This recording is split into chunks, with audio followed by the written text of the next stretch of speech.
প্রথম ৮ মাস পর্যন্ত একটা মাত্র ট্রাইব্যুনাল দিয়েই কিন্তু আপনার কাজ করা হচ্ছিল। কেন ভাই ১০টা ট্রাইব্যুনাল করা হইলো না? তাই না? তো ৮ মাসে গিয়ে তখন দ্বিতীয় ট্রাইব্যুনালটা করা হলো। দ্বিতীয় ট্রাইব্যুনালটাও যে খুব ফাংশনাল কিছু হচ্ছে এমন কিন্তু আমি দেখি না।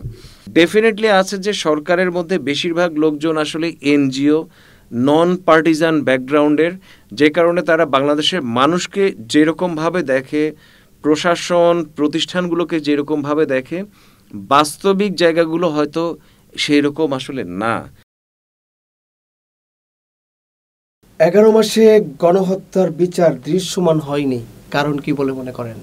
মানে এই সরকারের সবচেয়ে বড় একটা ব্যর্থতার জায়গা যদি আপনি বলেন যে এই বিচার, কিংবা ধরেন যে এই শহীদ পরিবারগুলোর যে পুনর্বাসন, কিংবা আহতদের যে পুনর্বাসন, তাদের চিকিৎসার জায়গাগুলো, শহীদের তালিকাটাই তো এখন পর্যন্ত হয়নি। সো মানে বাকিগুলোর কথা তো আসলে কি বলবো।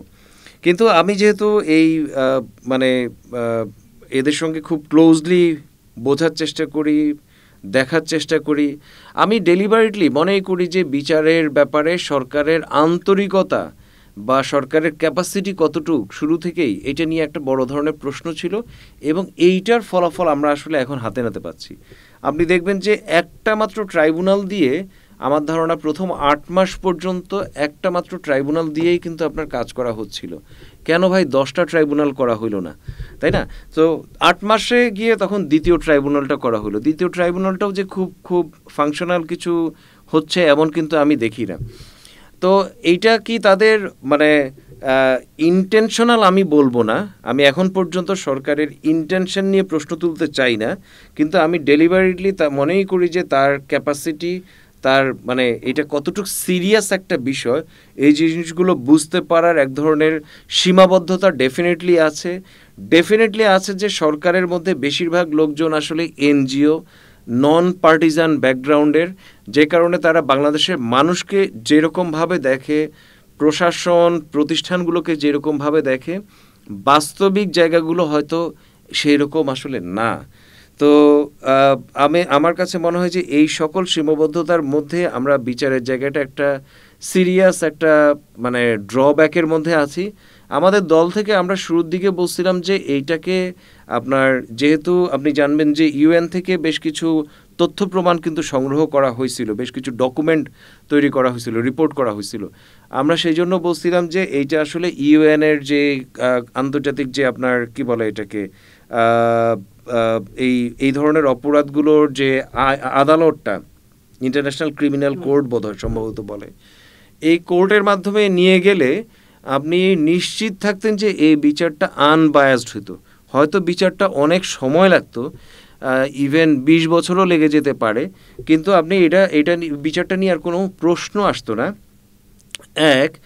আর ২ নাম্বার হচ্ছে ইন এনি কেস আমাদের দেশেও কিন্তু বিচারের একটা প্রক্রিয়া আলটিমেট লেভেল শেষ করতে এরকম খুব মানে কম সময় কিন্তু লাগে না। হয়তো আপনার ২-৩ বছর, ৪ বছর, ৫ বছর একদম সর্বোচ্চ চেষ্টা করলে, কিন্তু তখন একটা প্রশ্নের সুযোগ তৈরি হয়ে যায় যত আপনি জিনিসটাকে ফাস্টেন করার চেষ্টা করেন।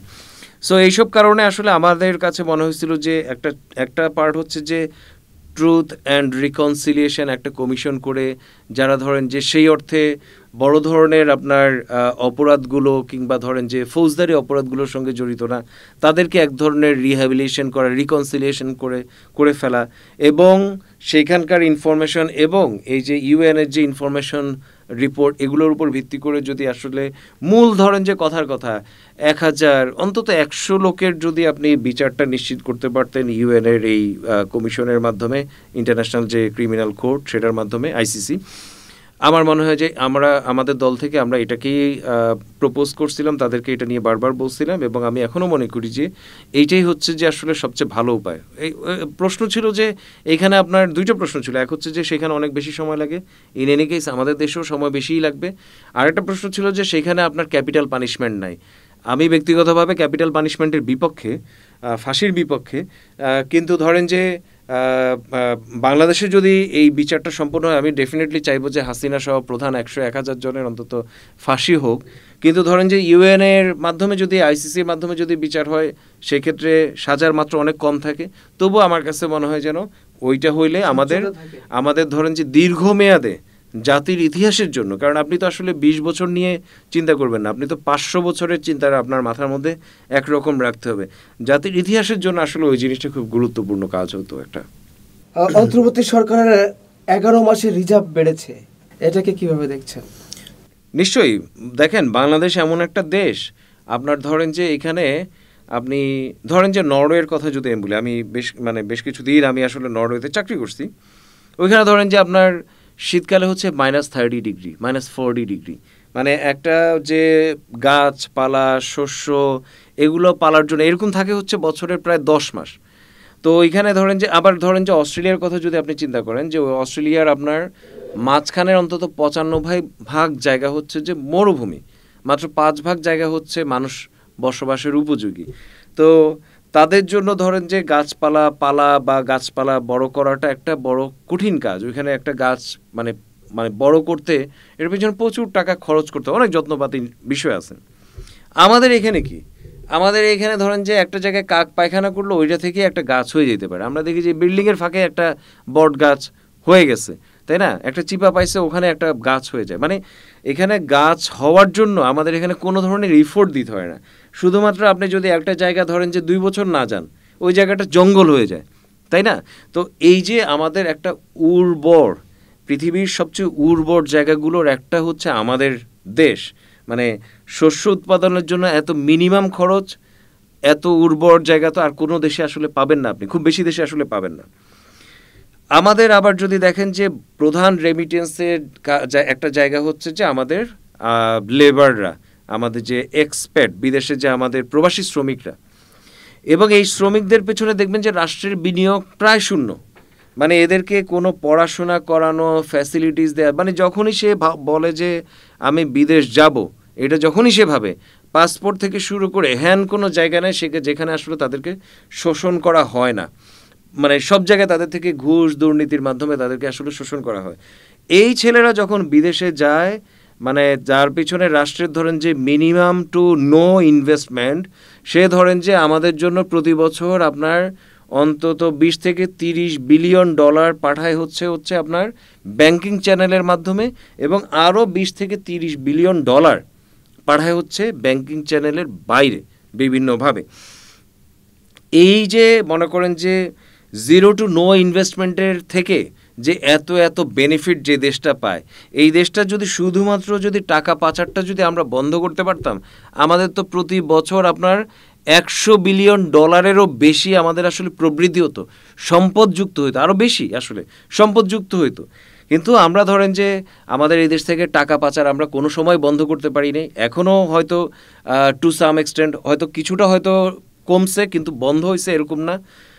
সেই জন্য স্বাভাবিকভাবে এখানে যদি স্বাভাবিক একটা ব্যবসায়ীর যে আপনার এনভায়রনমেন্ট সেটা যদি মেনটেন করা হতো, তাহলে আমরা দেখতেন যে ধাই করে আমাদের রিজার্ভ বাড়তো, আমাদের সবার পার ক্যাপিটা ইনকাম বাড়তো, আমাদের সবার জীবনযাপনের যে মান সেটা বাড়তো। কিন্তু যেহেতু আমরা আসলে ওই যে একটা চৌকায় যদি আপনি টেপ খোলা রাখেন, তাহলে তো পানি বেরোবেই। সো সে কারণে আমাদের এক্সপার্টরা এবং আমাদের কৃষকরা যে পরিমাণ এখানে আপনার রিজার্ভ যোগ করতে পারার কথা ছিল, সেই পরিমাণে হচ্ছে না। কিন্তু যেহেতু কিছুটা হইলেও পাচার কমছে, এই কারণে রিজার্ভটা আসলে বাড়ছে। কিছুটা হইলেও আপনার বিভিন্ন জায়গায় লুটপাট, অপচয়, দুর্নীতির কিছুটা হইলেও কমছে। আমি বলবো না যে পুরোপুরি কমছে, এটা বলবো না, বা অনেকাংশে কমছে বা স্যাটিসফ্যাক্টরি লেভেলে কমছে সেটাও না, কিছুটা কমছে, এবং এই কারণে আমাদের রিজার্ভ বাড়ছে। এবং ডেফিনেটলি আরেকটা বিষয় খুব জোরালোভাবে বলতেই হবে, আপনার নিশ্চয়ই মনে আছে যে গণ অভ্যুত্থানের সময় আমাদের রেমিটেন্স যোদ্ধারা তারা ঘোষণা দিছিল যে আমরা আর রেমিটেন্স পাঠাবো না, এবং গণ অভ্যুত্থানের পরে তারা বলছিল যে তারা এখন দ্বিগুণ উৎসাহে রেমিটেন্স পাঠাবে, এবং আগে যদি কিছু ব্যাংকিং চ্যানেলের বাইরে পাঠাতো সেটাও তারা বলছে যে ব্যাংকিং চ্যানেলের মাধ্যমে পাঠাবে। হয়তো পুরোটা এখনও ব্যাংকিং চ্যানেলের মাধ্যমে আসে না, কিন্তু আমি মনে করি যে এই যে ঘোষণাগুলো, এই যে তাদের যে কাজগুলো, এগুলোও একটা গুরুত্বপূর্ণ ভূমিকা রাখছে আমাদের রিজার্ভ বৃদ্ধি। এই রিজার্ভ বৃদ্ধি যতটুকু বাড়ছে, এইটা যে এখনই খুব স্যাটিসফাইড হওয়ার মতো স্যাটিসফ্যাক্টরি লেভেলে গেছে এটা আমি মনে করি না, কিন্তু এটা একটা ভালো একটা অগ্রগতি অবশ্যই। আবরার ফাহাদের মৃত্যু বাংলাদেশের রাজনীতির মোড় ঘুরিয়ে দিয়েছিল। নাহিদ ইসলামের এই বক্তব্যের সঙ্গে আপনি কি একমত? নিশ্চয়ই। আপনি যদি দেখেন যে আমাদের গুরুত্বপূর্ণ যে শহীদরা, দেখবেন যে সব সময় হয় কি আমাদের কিছু আইকন তৈরি হয়। ধরেন যে আপনার ৬৯-এর একটা আইকন ছিল, কিন্তু আপনার তারপরে ধরেন যে ওই যে একটা বাচ্চা ছেলে যে ৬৯-এর মিছিলের সামনে নেতৃত্ব দিচ্ছে, স্লোগান দিচ্ছিল, ওই বাচ্চাটা কিন্তু আপনার ৬৯-এর ওই গণঅভ্যুত্থানের কিন্তু আইকন। কিংবা ধরেন যে আসাদ, কিংবা ধরেন যে আপনি যদি ৯০-এর কথা যদি বলেন, আমাদের এই যে ডাক্তার মিলন, কিংবা ওই যে সহিংসতা কি বলে গণতন্ত্র মুক্তি পাক, যে ছেলেটা কি বলে স্বৈরাচার নিপাত যাক গণতন্ত্র মুক্তি পাক, যে ছেলেটা লিখছিল নূর হোসেন। সো এরা তো ধরেন যে, কিংবা ধরেন যে আমাদের আসাদ, এই সাইদ, আবু সাইদ, হ্যাঁ, কিংবা পানি, মুগ্ধ, এরা তো ধরেন যে সময়ের কিছু আইকন তৈরি হয়ে যায়। এই আইকনদেরকে এবং একই রকমভাবে যদি আমরা বলি যে এই আমাদের আবরার ফাহাদ, এই এখানে যে আধিপত্যবাদিতার একটা যে প্রচেষ্টা আছে, এটার বিপক্ষের সে একজন আমাদের একটা আইকন, হ্যাঁ, একটা শহীদ, প্রধান একজন শহীদদের একজন। কিংবা ধরেন যে ডিএসএ যদি আমরা বলি, ডিএসএ ডিজিটাল সিকিউরিটি এক বিরোধী আমাদের যে লড়াই, সেখানে ধরেন যে আমাদের লেখক মুশতাক, এই যে আইকনগুলো আছে, এই আইকনগুলো কিন্তু কোনো দলের না, এরা কোনো গোষ্ঠীর না, এরা সমগ্র বাংলাদেশের, মানে যারাই আমরা ধরেন যে গণ অভ্যুত্থানের পক্ষের, আমাদের সবার ধরেন যে আইকন হচ্ছে যে আবু সাইদ কিংবা মুগ্ধ, কিংবা যারা যারা আসলে এরকম। একই রকমভাবে ডিজিটাল সিকিউরিটি অ্যাক্ট নিয়ে আমরা যারা লড়াই করি, আমাদের সবার জন্য আপনার ধরেন যে মুশতাক হচ্ছে আমাদের একজন আইকন, হ্যাঁ। একই রকমভাবে আমরা যারা এখানে আধিপত্যবাদের বিরুদ্ধে লড়াই করি, আবরার ফাহাদ আমাদের একজন আইকন। সো আবরার ফাহাদের ক্ষেত্রে যেটা নাহিদ যে কথাটা বলছেন, ডেফিনেটলি আমি তার সঙ্গে এখানটায় অবশ্যই পুরোপুরি একমত। এবং এই আইকনদেরকে দলের, গোষ্ঠীর যে ক্ষেত্র, তার বাইরে আমাদের সবসময় রাখতে হবে, এটা খুব গুরুত্বপূর্ণ বলে মনে করি।